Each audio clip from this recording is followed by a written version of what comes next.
y la desvinculación emocional con la empresa sí son desventajas, porque la persona sigue trabajando en su casa y se olvida de sus compañeros, pero eso se arregla con la sociabilización. Debe mantener contacto, reírse, conversar con los compañeros, mantener esa amistad para evitar estos problemas de aislamiento y desvinculación emocional con la empresa. Bien, entonces ahora veamos cuáles son las ventajas y desventajas para el trabajador.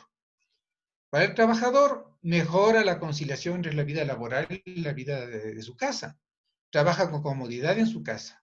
Y hay una flexibilización de los horarios. Mejora el ambiente en su vida personal, el cuidado de su salud y el estrés laboral.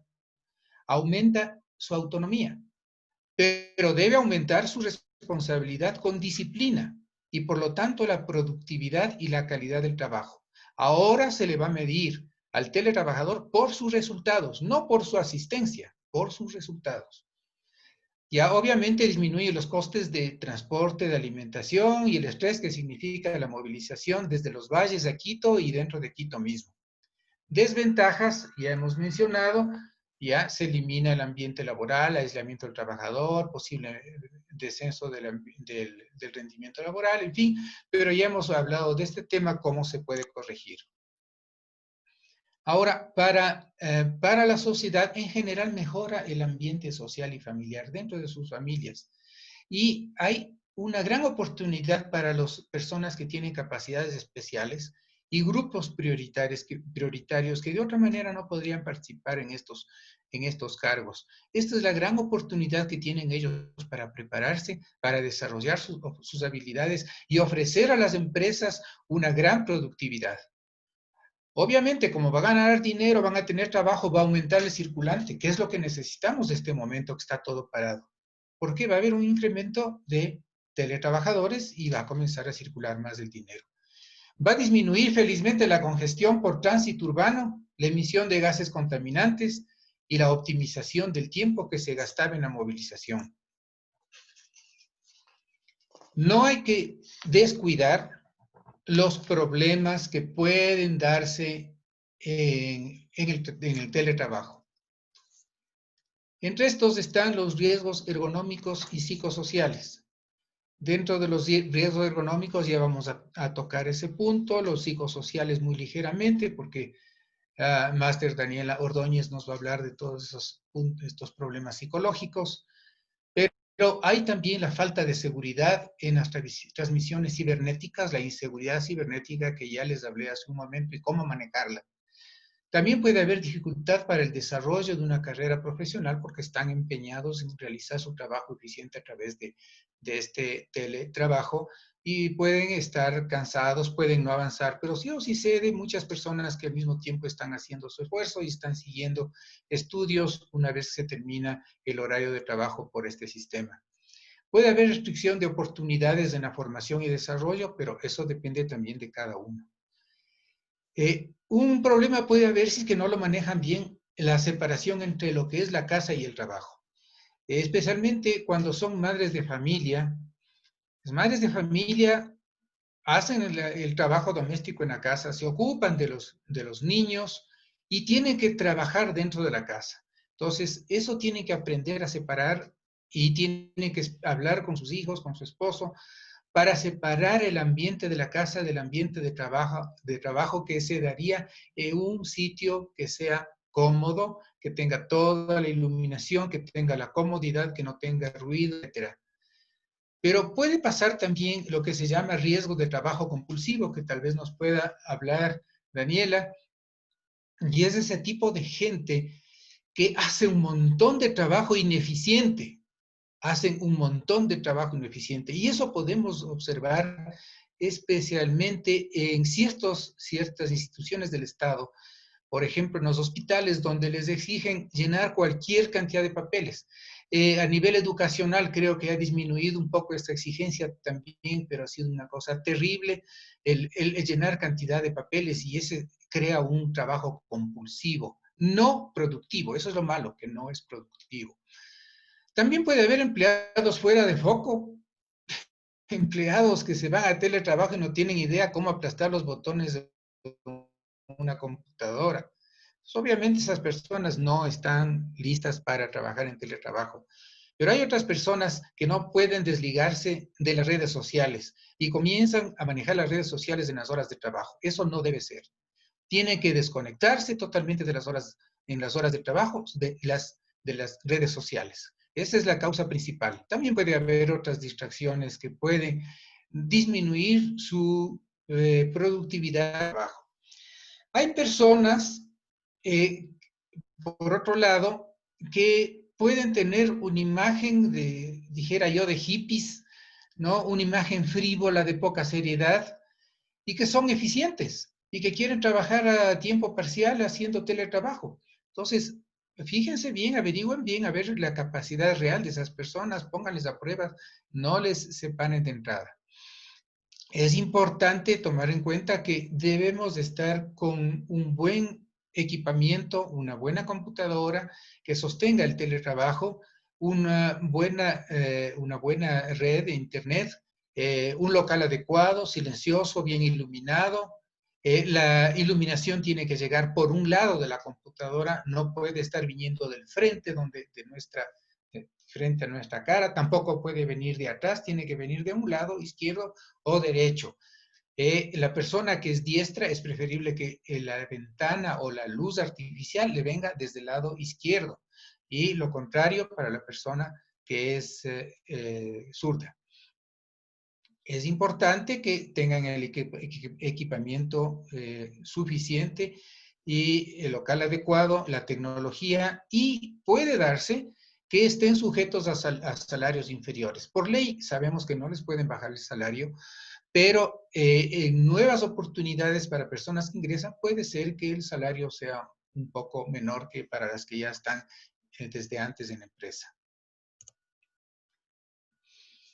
Bien, entonces ahora sí vamos a ver los riesgos laborales en el teletrabajo. Son tres básicamente los que vamos a tocar. Son los trastornos musculoesqueléticos, son la fatiga visual y son los problemas de tipo psicológico, una forma somera, porque tenemos quien nos hable eso con mayor pertinencia. Trastornos musculoesqueléticos producidos por una postura estática, sentada, sin moverse por horas, ¿ya? E incorrecta, porque están mal sentados, mal apoyados. Entonces, esto va a causar dolor, inflamación musculoesquelética, especialmente a nivel de columna. Columna cervical, cervicalgia. Dorsal, dorsalgia. Lumbar, lumbalgia. Síndrome del hombro doloroso, dolor en los hombros. Dolor en el codo, epicondilitis. Tendinitis de los supinadores a nivel del antebrazo. Síndrome del túnel carpiano, etc. ¿Cómo se previene? Con una postura erguida, como la que ven actualmente en mí. Pausas activas y un diseño ergonómico de los puestos de trabajo. Es muy importante la computadora, la pantalla de visualización, la mesa, la silla, el atril donde se ponen los documentos, el reposapiés cuando la persona es muy pequeña y no puede estar con los pies colgados. La mesa debe tener una altura, de la superficie de la mesa debe tener una altura de 68 centímetros de alto, debe ser amplia, con bordes redondeados, porque la persona se puede golpear en los bordes afilados. La silla tiene que ser una silla de 5 patas con rueditas, tiene que ser regulable, no solo la altura de la silla, sino también la, la, los brazos, el apoyabrazos, mejor dicho, para que pueda regularse de acuerdo al cuerpo. Entonces, eso es una silla ergonómica. Es importante también las pausas activas. En las empresas yo les hago hacer las pausas activas para cuello, movimientos laterales, movimientos de diferente tipo para cuello, columna cervical, columna dorsal, columna lumbar, brazos, piernas, la vista, obviamente, porque el ojo se seca, ya vamos a ver eso. Y aquí tienen ustedes la postura correcta, como debe tener una persona. Ustedes ven que perfectamente que la persona tiene aquí una postura erguida, la columna vertebral está recta, el apoyabrazos de la silla donde puede apoyar los antebrazos en su tercio proximal.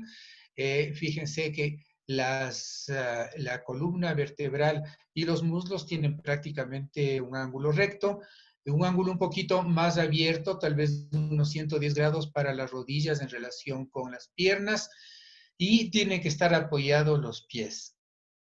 Es importante también que la parte posterior de las rodillas no estén pegadas a la silla porque puede comprimir los vasos popliteos. La vista tiene que estar a la altura de donde el borde superior de la computadora, de la pantalla de visualización. Y si es que los ojos están alineados con ese borde superior, está correcta la postura también. El atril, donde se pone el papel del cual se va a copiar cualquier cosa, tiene que estar a la misma altura junto a la pantalla de visualización. Ahora, ¿qué es lo que puede pasar? El siguiente riesgo laboral es la fatiga visual. ¿Cuál es la causa de la fatiga visual? Tiene que ver mucho la pantalla de visualización, su ubicación incorrecta, la mala calidad de la pantalla que puede estar titilando, la iluminación inadecuada. Yo les decía sobre eso, que es importante, sobre todo, evitar los reflejos y el deslumbramiento. El reflejo, si ustedes se ponen de espaldas a la luz natural o artificial, va a reflejar esta sobre la pantalla y nos va a causar fatiga visual. O el deslumbramiento cuando existe, ustedes están de frente, están en una ventana y el sol les está entrando a la cara. Sintomatología que va a dar va a ser el ojo seco, que todo el mundo conoce, comezón o escozor ocular, la visión borrosa, la hinchazón de los párpados, se llegan a hinchar por cansancio, por fatiga visual y el lagrimeo. ¿Cómo podemos prevenir?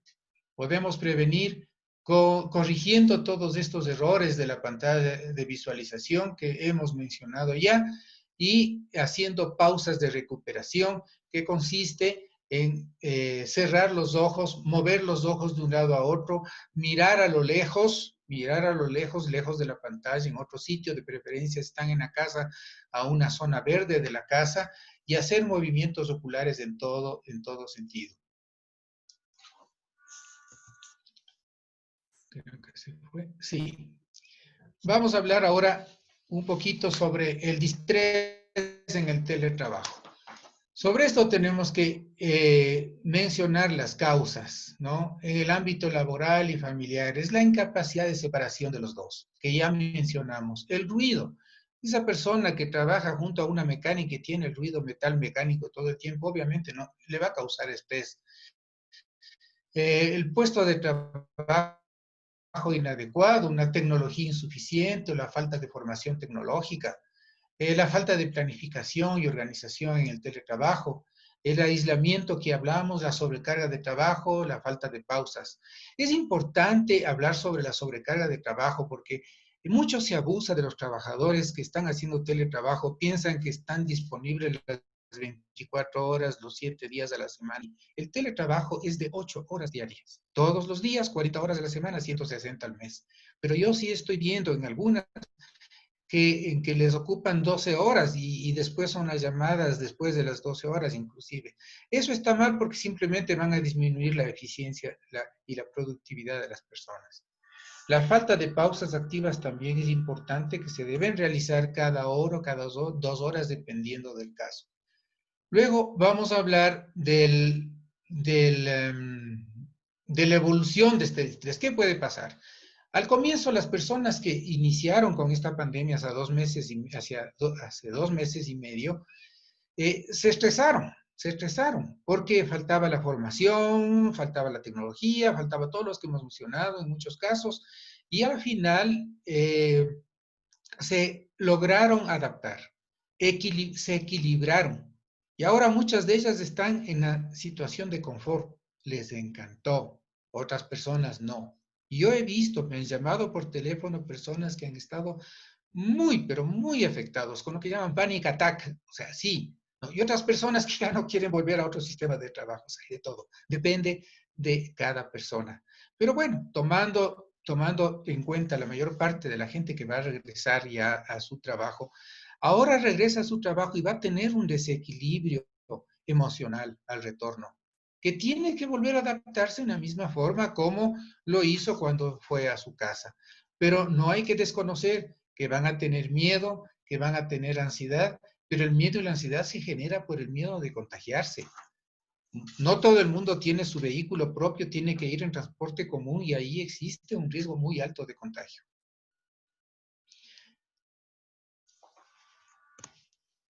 Esta es la sintomatología.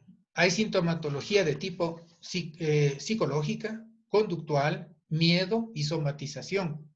Por lo tanto, va a haber ansiedad, depresión, trastornos del sueño, agresividad, diaforesis, o sea, sudoración intensa, trastornos alimentario nutricionales, trastornos cardíacos, cardiovasculares, respiratorios, gastrointestinales con colitis, con úlcera, con gastritis y trastornos musculoesqueléticos causados por el miedo.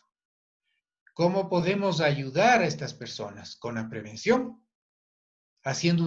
recomendando una buena planificación, una buena organización, una buena comunicación con los compañeros de trabajo, formación tecnológica, software, hardware adecuado, autonomía y evitar el exceso de trabajo no productivo.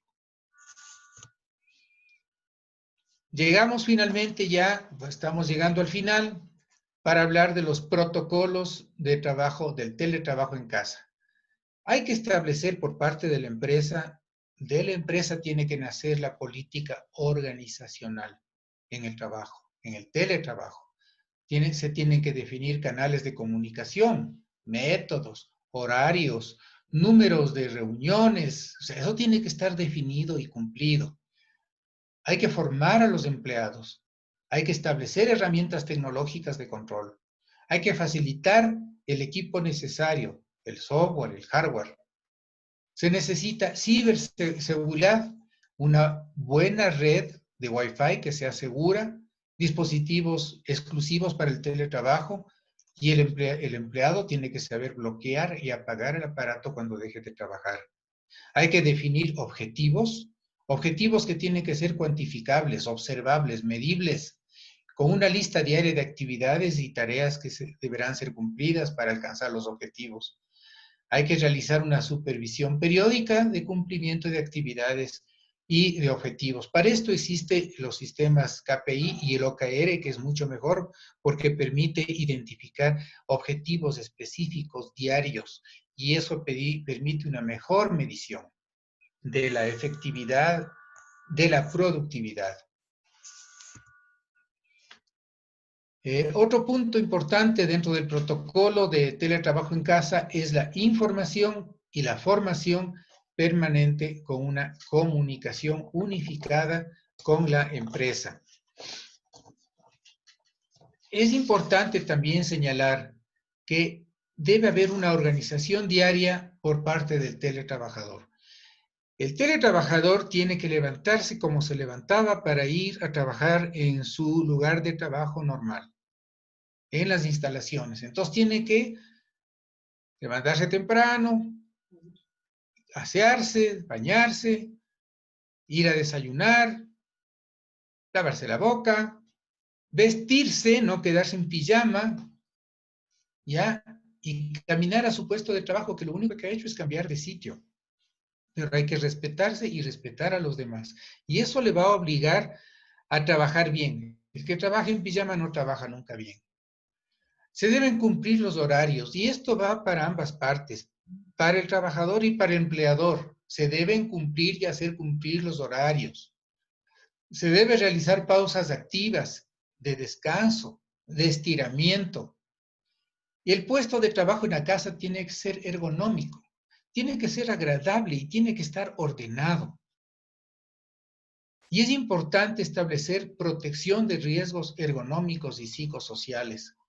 ¿Cómo se obtienen? Con higiene postural adecuada.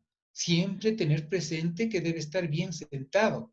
Con pausas activas, cada hora o cada 2 horas. Con socialización con los compañeros que están también en teletrabajo o están en las oficinas de siempre, para evitar el aislamiento, la desvinculación emocional. Y si quieren poner su música, ponga una música instrumental suave porque tampoco les vamos a poner rock and roll que escuchen los compañeros que se comunican con nosotros, pero sí puede ser una música muy delicada. Aquí tienen ustedes en resumen lo que se ha venido mencionando, la ciberseguridad, los puestos de trabajo, las rutinas, el movimiento, etc. En resumen de todo esto queremos decir lo siguiente, que el teletrabajo es una modalidad de trabajo cada vez más conveniente para empleadores, para empleados y para la comunidad. Esto viene a cambiar ya las cosas. O sea, hay un antes y un después del COVID.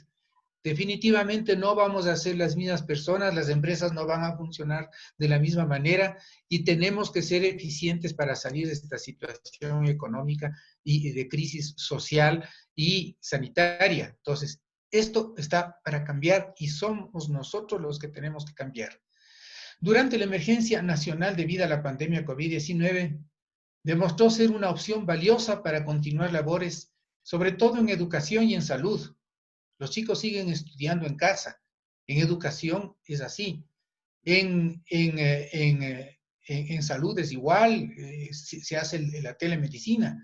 Oficinas igual, están utilizando parte de sus trabajadores en teletrabajo y en muchas otras empresas. Es necesario aplicar la organización, eso les menciono nuevamente, y los protocolos que hemos mencionado para que el teletrabajo mantenga las ventajas y disminuya o elimine las desventajas y los riesgos laborales.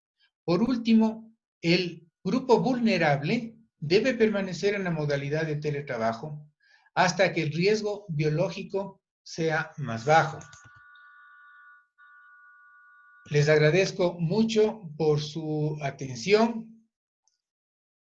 Las preguntas, por favor, las hacen por chat.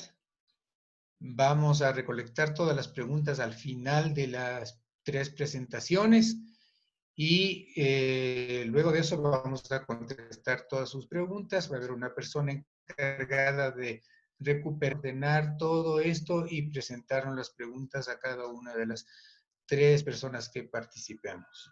Muchas gracias a ustedes.